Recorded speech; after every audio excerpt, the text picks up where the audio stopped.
Stay true to your vision and really try to protect that as much as possible. Surround yourself with folks you really trust. Be willing to just take some chances. Welcome to Creative Coordinates, a podcast highlighting the thinkers, makers, and doers from the WSA community. In each episode, we sit down with voices influencing culture, building bold ideas, and moving the world forward. Today's guest is Rami Haykal-Manning, the co-founder and president of Elsewhere, one of Brooklyn's most dynamic cultural venues. Rami has shaped New York's music landscape through ventures like Glasslands, PopGun Presents, and now Elsewhere, a platform for boundary-pushing music and inclusive community. Rami brings a global perspective to everything he does. Today, we're fortunate to have him as a guest on the show. Rami, welcome to the show. Thank you for having me. What does a typical week look like for you right now? Yeah, sure thing. Typical week is basically driving every day to the venue where our offices are at, and usually in around 8:30 in the morning.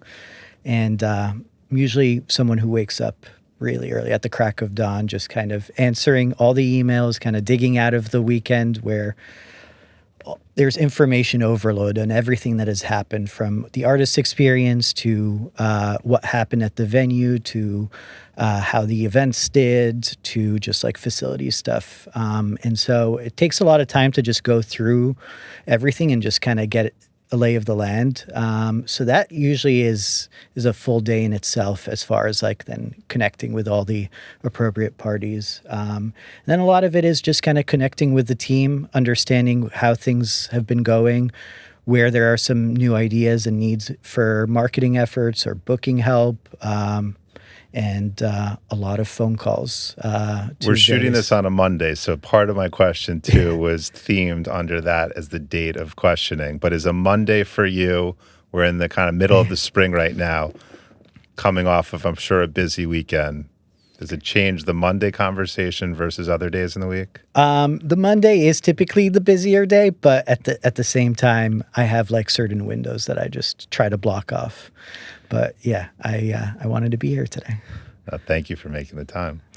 Kind of dating back to the way you came up through the music industry to what you're doing today, running Elsewhere. Do you feel like you still are very hands-on on the programming and creative side of the business, or has your role shifted as you've kind of, evolved into the leader that you are? Yeah, sure thing. I mean, the early days was doing several jobs all at the same time. One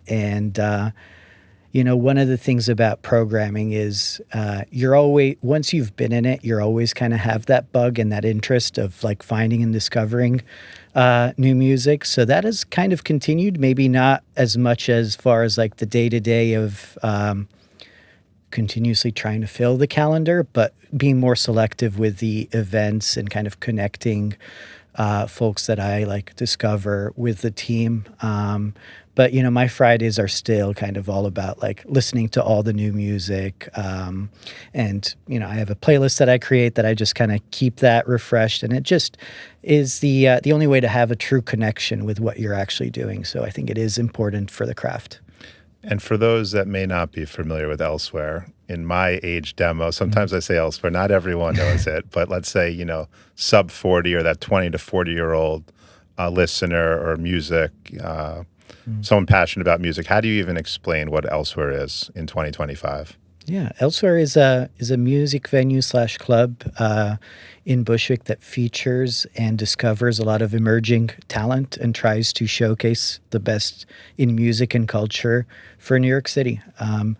Still building on all of the lessons from the past as far as bringing new entertainment to New York City. And when you use the word emerging, Yeah. on the one hand, it implies that something exciting may be happening or is about to happening. When an artist is kind of classified as emerging, what do you think that means to them, and how do you go about explaining that when you're programming your venue?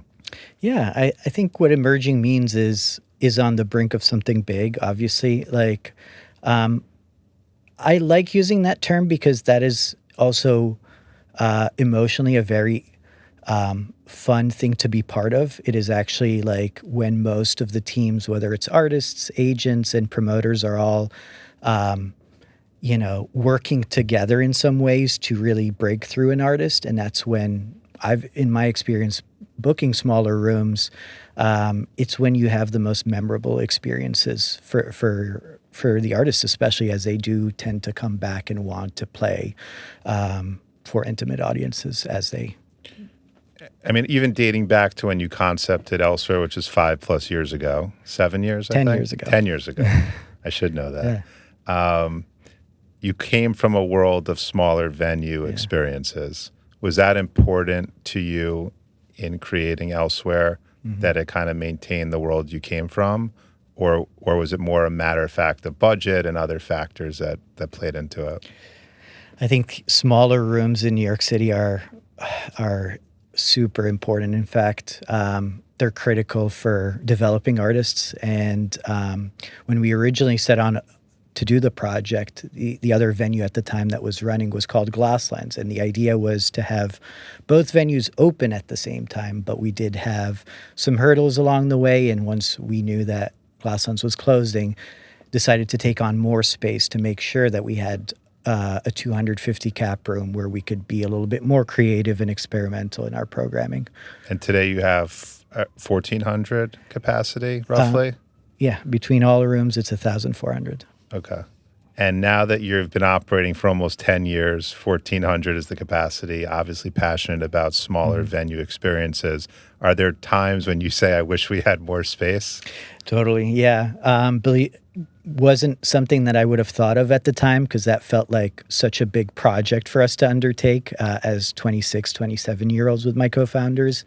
And I wish we did have a little bit more space for both the roof and the hall. Sometimes we've noticed that would have been extremely helpful in getting some of these larger artists that we have had some history with. So do artists typically dictate the venue size they're willing to perform in? Are there minimums that they won't even touch? And is that the nature of the business today? Yeah, I think there's just various decisions that come with each artist and what they're trying to accomplish on their album. Obviously, ticket sales does matter, especially at the early stages. But as an artist gets bigger, it really comes down to budgeting and making sure that their teams and their production folks are able to do what they're hired to do in those rooms. You guys are very big on building a community and fostering community, probably a word you've been using for a long time. How did the artists think about the Elsewhere community? Is it that their fans are showing up at the Elsewhere venue to hear them, or they actually understand the value of kind of the fan base that you've developed within Bushwick? Yeah, community is a funny word where it's used a lot, and I think what Elsewhere does is it showcases and platforms lots of different communities. We do all sorts of events, but what Elsewhere does well is the ability to kind of present the artist's work or the community's language in a way that is respectful and understands culturally what is trying to be accomplished in their vision, and not standing in the way of that. So that's all to say that artists do bring in their own fan bases, specifically on the concert side, while on the dance side, there are folks that continue to come who have a great time at the space and are there to discover all the new emerging stuff. So our community is based in people who want to discover new music. When you think about a range of programming within a space, how does that, as the leader of the business, how do you manage at the top level of programming down to how you're kind of instructing your team and guiding them in terms of what you'd want to have featured within Elsewhere? Yeah, totally. When we first opened, it was very much like in the moment, just kind of figuring out what we had to do. But the last 5 or 6 years really look at the entire year as a full portrait of what we're trying to accomplish and really play what types of events we want to do based on the seasonality, based on holidays throughout the year, and what has historically done well in those periods. And we try to counter, program all of the rooms to be all additive. So we're not just always pulling from the same community or from the same fan bases, and also to be able to achieve a big enough audience to fill all the rooms. When a fan actually goes to an event in your space, what is like a testimonial or feedback point that you hear or that you hear through your team that makes you smile or, get excited? Totally. I think if anyone says they've gotten lost or have discovered something new or have run into something kind of exciting, that accomplishes all of the three things that we've always tried to think about in the entire space and how it was designed and how much of a maze it is. And that's kind of been our intention.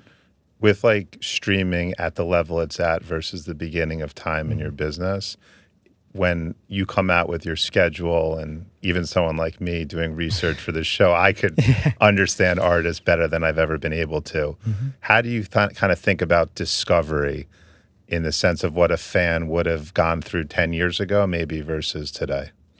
Yeah. I think 10 years ago, it was definitely more, for the use of term of gatekeepers, a lot more press. People would kind of discover it just online through various blogs or websites. Now it's all about the streaming. It has been for many, many years. And I think it's a matter of really finding the artist at the right time, whether they have a team or not, and really being able to nail the timing of it. Because people's attention span is shorter than ever. Someone that used to do hundreds of tickets, maybe in 2-3 months, might be not doing as many. And the artist expectation doing live, let's say they're doing well in the streaming universe. What do artists typically think about doing live music these days, knowing that they have some momentum and, to use your terminology, they're emerging in some capacity? How do they think about live music within their repertoire of stuff that they're doing to build their business and brand? I mean, it really depends from artist to artist, but I would say live is just the human connection of seeing people experience their music in a different way, right? It's that's where you're getting more signals night of. You're hearing crowds and audiences chant. They're buying your merch. It's a way to really make you feel a lot more than obviously the streaming can, even though the streaming numbers are important.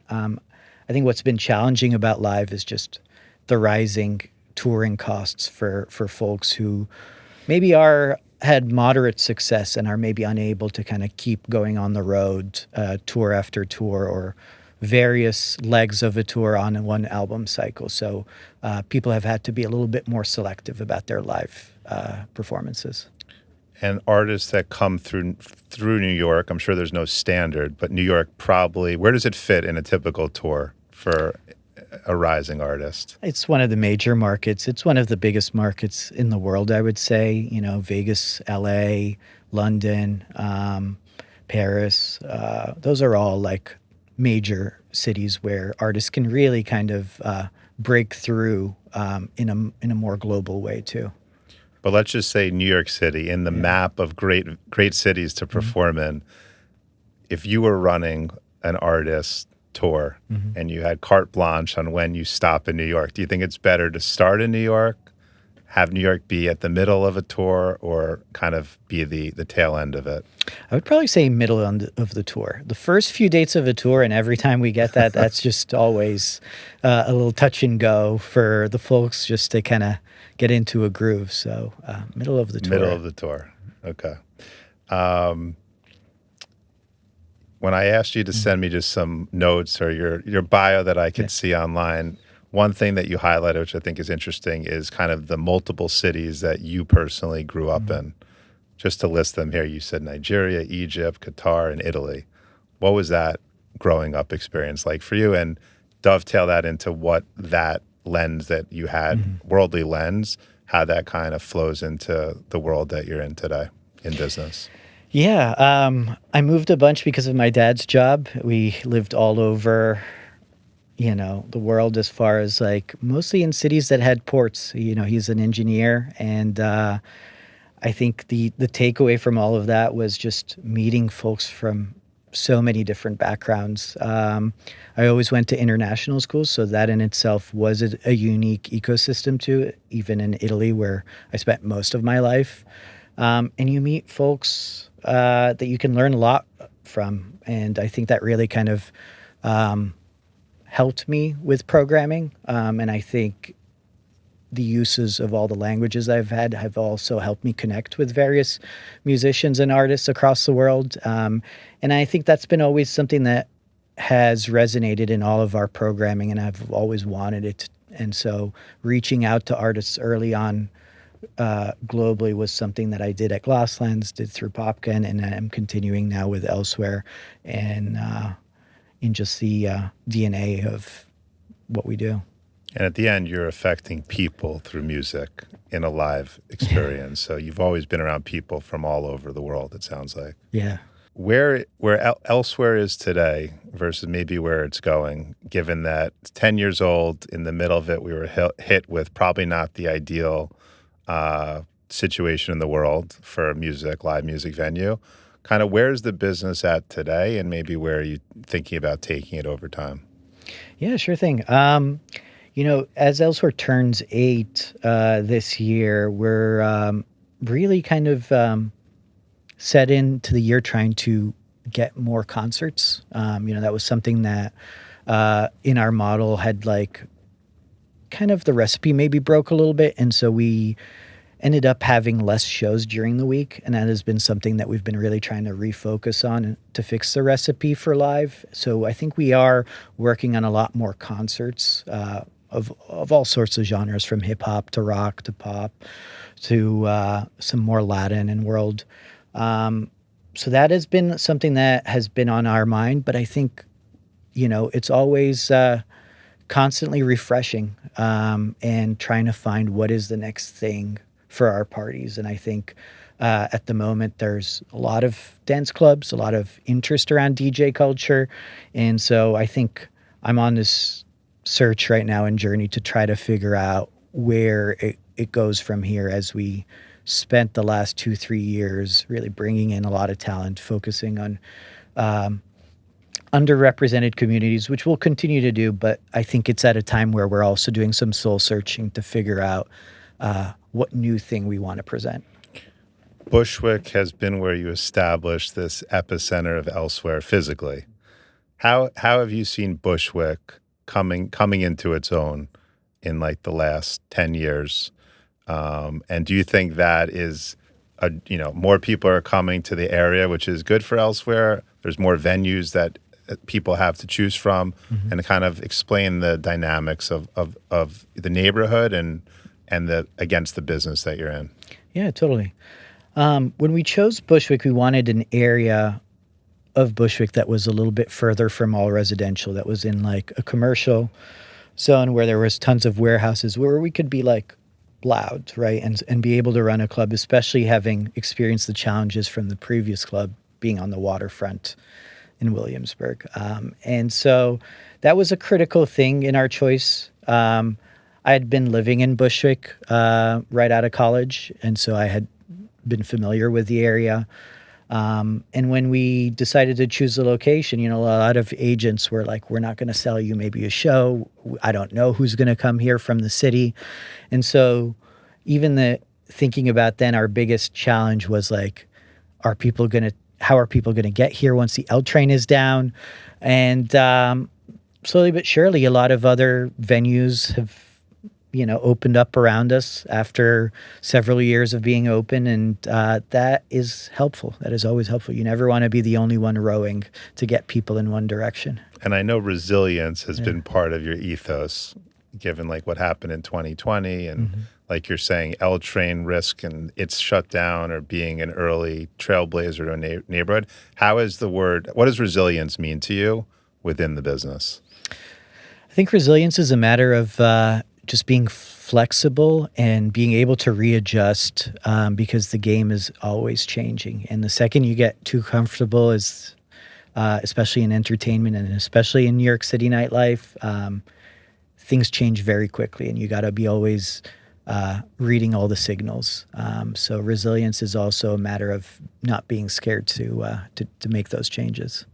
And how do you ultimately know when it's a time to pivot, change, shake things up? Is it others guiding you? Rami, we got to do something here. Is it the numbers? Yeah. Is it the fan reaction? Is it the artist, the industry?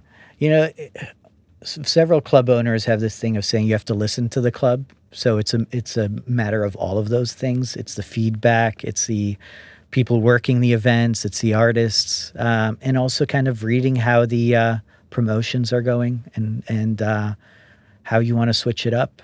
People get in New York very bored very quickly. So you got to figure out something new. And, a myth maybe within the industry is someone like you is that the club every night or every day? Is that something? Just how do you react to that without?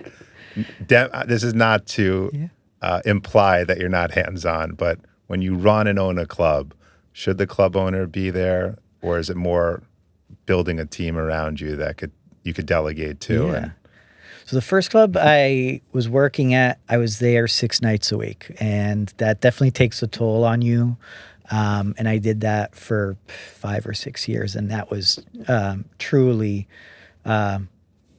great for the business. I met a lot of people, but definitely tough on the body. And I think there's a certain point where your body just stops allowing you to do that. And so you then have to focus on really surrounding yourself with really capable folks and building a team that can do that. Maybe not to that extent, but just like being there more present and being more selective for those key moments. And I think it's all built around trust. As an independent venue, what is like the current state of the independent venue business or the independent music business right now? It's been a challenge, and it has been for over a decade now at this point. It's tough because there's always new things that you kind of have to deal with, and whether it's from the city, whether it's from consumer spending. And so the arts have always been supported by various folks who want to see it flourish. So as an independent, sometimes you have to also think of ways to be a little bit more pragmatic and kind of find ways to do what you're looking to accomplish with less, and get more creative. So I think that's the game most independents have to play, is just how creatively you can continue accomplishing your vision, serving your mission, and keeping the team together. But yeah, there's always the majors that are, active in every major market, trying to figure out how they continue to stay, present and strong in each market. We do a segment on this show called Rocket Round, which is kind of a quick back and forth. Okay. Feel free if there's any questions you need to punt on. You have that unlimited punts, unlimited passes. Okay. It's a good way for us to get to know you, even though you're doing a great job. All right. First show you ever attended? Shaggy in 98. Where was that? That was in Beirut. Favorite city besides New York? I do love London. Yeah. Kind of similar to New York. Yeah. Favorite venue in London?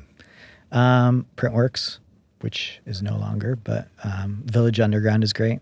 Artists that you've booked that gave you chills?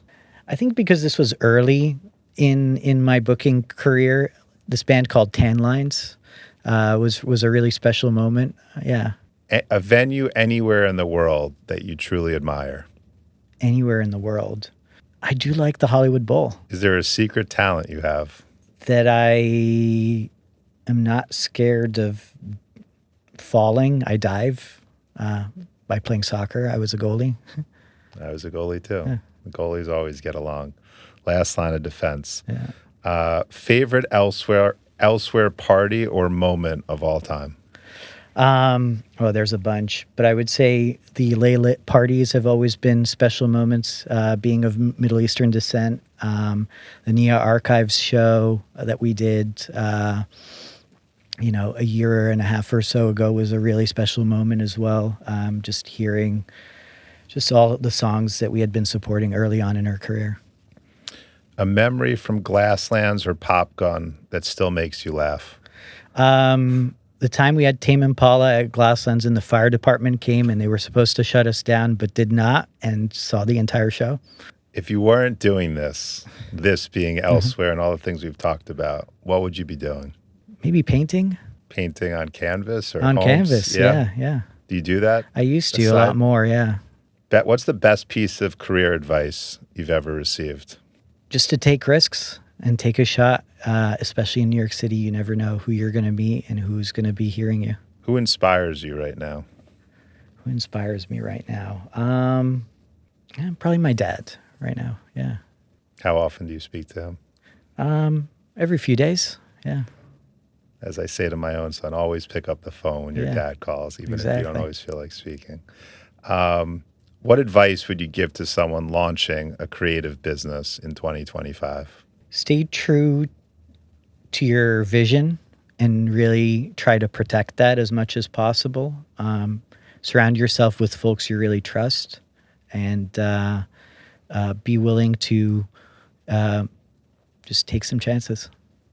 If people want to come out to we're shooting this in May of 2025. I don't like to always date it, but it's relevant here.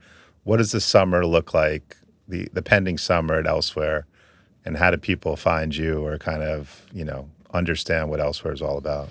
Yeah, totally. You can just check out our website, elsewhere.club, and we have tons of events throughout the summer on our roof, from Roysop to Christopher Owens to a lot of Pride events. And there's plenty of options, and we program all sorts of sized events, and there's a lot of really exciting stuff. It's definitely one of our most tasteful summers coming up programming-wise. We just hope the weather's great and everyone's going to have a great time. Exactly. So, Rami, thanks for making the time today. For sure. Thank you. Appreciate it.